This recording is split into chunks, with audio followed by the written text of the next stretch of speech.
সোনারপুরের পর এবার কাকদ্বীপ, সেখানে ফের ইউনিয়ন রুমে মাসাজ বিতর্ক। কাকদ্বীপের সুন্দরবন মহাবিদ্যালয় ইউনিয়ন রুমে দেখুন কিভাবে চলছে মাসাজ। রীতিমতো বিছানার মধ্যে বালিশ রয়েছে, সেখানে বিছানা পেতে রীতিমতো ইউনিয়ন রুম এটি মাসাজ চলছে।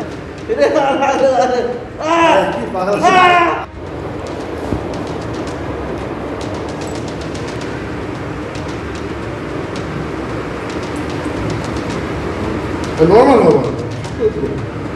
হয়ে গেছে।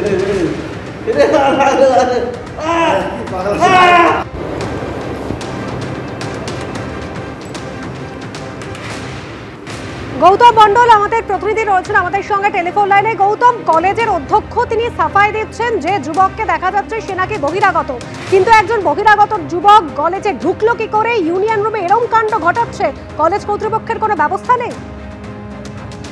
দেখো, প্রশ্নটা এই জায়গায়, এই কাকদ্বীপ কলেজে আমরা প্রথম দেখিয়েছিলাম যে কিভাবে 7 জন টিএমসিপি কর্মী, নেতা কর্মী, তারা অস্থায়ী কর্মী হিসেবে নিয়োগ পেয়েছে। পরবর্তীকালে আমরা দেখলাম কি এই কলেজ ক্যাম্পাসের মধ্যে একজন বহিরাগত যুবকের বিয়ের আসর বসলো, এমনটাই অভিযোগ ছিল বিরোধী ছাত্র সংগঠনের, এবং সেই ছবি ভাইরাল হলো।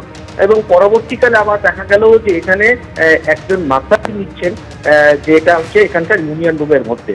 এখন প্রশ্নটা উঠছেন যে সকলেই বলছেন যে এরা বহিরাগত, কিন্তু প্রশ্নটা উঠছে একটা কলেজ প্রেমিসেসের মধ্যে সেখানে এতজন বহিরাগত কি করে এন্ট্রি পাচ্ছে? তাহলে কি নিরাপত্তায় কোনো ফাঁক থেকে যাচ্ছে? এইটা নিয়ে কিন্তু প্রশ্ন উঠছে। এবং বিরোধী ছাত্র সংগঠনের পক্ষ থেকে যেটা দাবি করা হচ্ছে, এরা প্রত্যেকেই শাসক দলের ঘনিষ্ঠ হওয়ার সুবাদে, তৃণমূল ছাত্র পরিষদ এবং তৃণমূলের ঘনিষ্ঠ হওয়ার সুবাদে এরা কিন্তু অবাধ যাতায়াত এই কলেজের মধ্যে। এবং এই যে বিরোধী ছাত্র সংগঠন এবিভিপি এবং এসএফআই, তাদের পক্ষ থেকে যেটা বারে বারে অভিযোগ করা হচ্ছে, কলেজের ছাত্র নির্বাচন বন্ধ হয়ে যাওয়ার পরে পরবর্তী সময়ে দেখা যাচ্ছে এই কাকদ্বীপ কলেজ এবং তৃণমূল ছাত্র পরিষদের দখলে এখানে কোনো নির্বাচন হয় না, এবং ছাত্র ইউনিয়ন তৃণমূল ছাত্র পরিষদের দখলে থাকার ফলে এই যে বহিরাগত যারা, তাদের অবাধ যাতায়াত। যদিও অধ্যক্ষ শুভঙ্কর চক্রবর্তী জানিয়েছেন যে এখানে একটি খেলার মাঠ রয়েছে, সেখানে বিকেলের পর অনেকেই বহিরাগতরা আসেন এবং অনেকেই এখানে হাঁটতে আসেন। সেই ক্ষেত্রে এই যে ঘটনাটা তার কাছে জানতে চাইলে তিনি জানিয়েছেন এই ঘটনার ক্ষেত্রে ঠিক কি হয়েছিল সেটা আমরা খোঁজখবর নিচ্ছি, এবং এই কয়েকটি ঘটনা, বহিরাগতদের এইরকম একাধিক ঘটনা প্রকাশ্যে আসার পর শুভঙ্কর চক্রবর্তী যেটা অধ্যক্ষ জানিয়েছেন যে আমরা ইমিডিয়েট একটা ব্যবস্থা নিচ্ছি এবং একটা কমিটি গঠন করে দেওয়া হচ্ছে, যেখানে বহিরাগত একদম মানে কলেজে পরিচয়পত্র ছাড়া কোনো রকম ভাবে কোনো বহিরাগত যাতে কলেজের মধ্যে ঢুকতে না পারে সেই ব্যবস্থা নেওয়া হবে, এবং অতি সত্বর এখানে পরিচালন সমিতির বৈঠক ডাকা হবে। ধন্যবাদ গৌতম। আর কত কি দেখতে হবে, আমরা তো বলেই এসছি আগে থেকে, যখন একটা ছেলে ফার্স্ট ইয়ারে ভর্তি হয় তখন থেকেই 3 বছর এগুলো দেখতে থাকি। তৃণমূল তো দায়ী এড়াতে পারে না, প্রিন্সিপালও পারে না দায়ী এড়াতে, কারণ বহিরাগত ঢুকছে বেরোচ্ছে সমস্ত কিছু প্রিন্সিপালই জানে, এবং কি এটা তৃণমূলের যে সংসদ তারাও তো দায়ী এড়াতে পারে না, কারণ তাদের ওটা ঘর হয়ে গেছে, তাই না? ঘরের লোক কী করে দায়ী এড়াবে? প্রিন্সিপাল এগুলোকে পুষিয়ে রেখেছে, কারণ সেটিং বলে, কারণ প্রিন্সিপালের একটা ভয় আছে যে চাকরির বিষয়ে তাকে একটা নিতে হচ্ছে। বিধায়কের অনুপ্রেরণায় কাকদ্বীপ কলেজ এখন বিয়েবাড়ি হচ্ছে, কলেজে মাসাজ পার্লার চলছে, কলেজে মদ্যপান চলছে। আসলে কলেজ থেকে এরা শিক্ষা পড়াশোনাটাকে তুলে দিতে চাইছে, তুলে দেওয়ার জন্য যেটুকু করার দরকার এরা সেটুকুই করছে। কলেজের সাধারণ ছাত্রছাত্রী তারা কলেজের অনেক সুযোগ সুবিধা পায় না, সরকারি অনেক সুযোগ সুবিধা থেকে বঞ্চিত হচ্ছে। যাতে এই জিনিসগুলো ছেলে মেয়েদের শিক্ষাটা যাতে না থাকে, সেই জায়গাটা বন্ধ করার জন্য এগুলোই চলছে। সোনারপুরের ছায়া কিন্তু কাকদ্বীপের সুন্দরবন মহাবিদ্যালয়, সেখানকার ইউনিয়ন রুমে এভাবে ম্যাসাজ চলছে, রীতিমতো বিছানা বালিশ পেতে। বহিরাগত যুবকের এই ম্যাসাজের ভাইরাল ভিডিওয়ে তোলপাড়।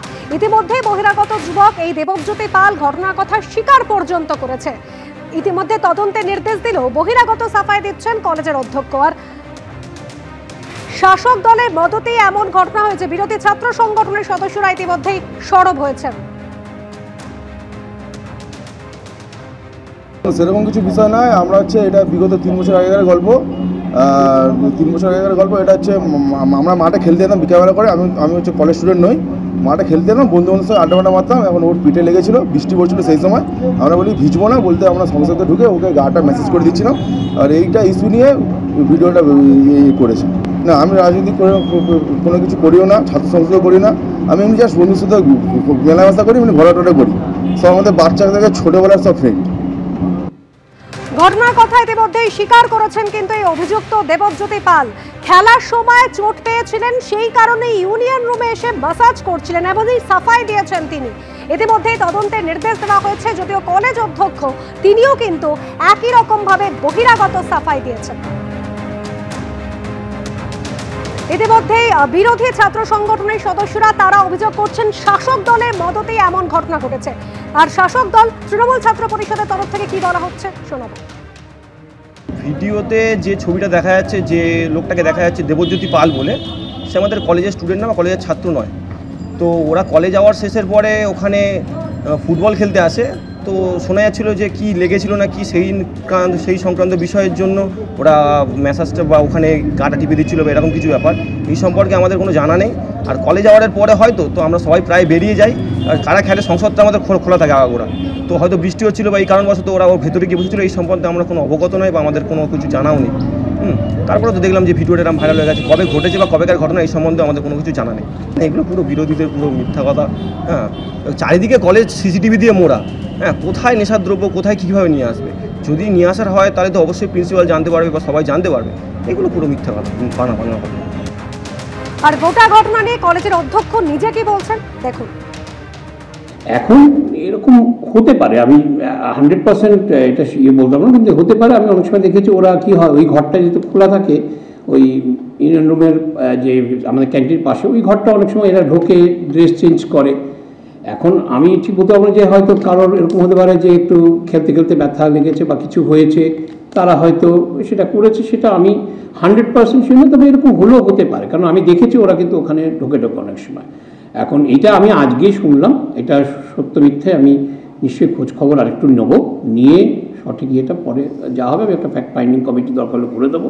তারা যা আমাকে রিপোর্ট দেবে বা আমার যে ঊর্ধ্বতন কর্তৃপক্ষ আরও আছে, গভর্নিং বডি, ম্যানেজিং বডি, সেখানে দিলে আমরা সেভাবে তখন সিদ্ধান্ত নেব।